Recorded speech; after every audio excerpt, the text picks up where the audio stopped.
So most of the times, the reason as to why you may have a problem with your display, in this case, for example, when you try to adjust the brightness of your screen and it's impossible to be done, the reason as to why you're having that happening on your computer is that you don't have the display drivers installed onto your computer.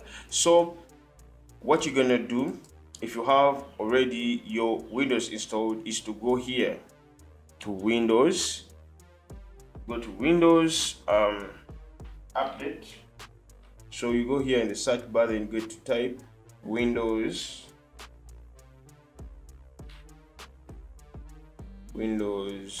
updates. So you can click on check for updates. So when you get to land over here,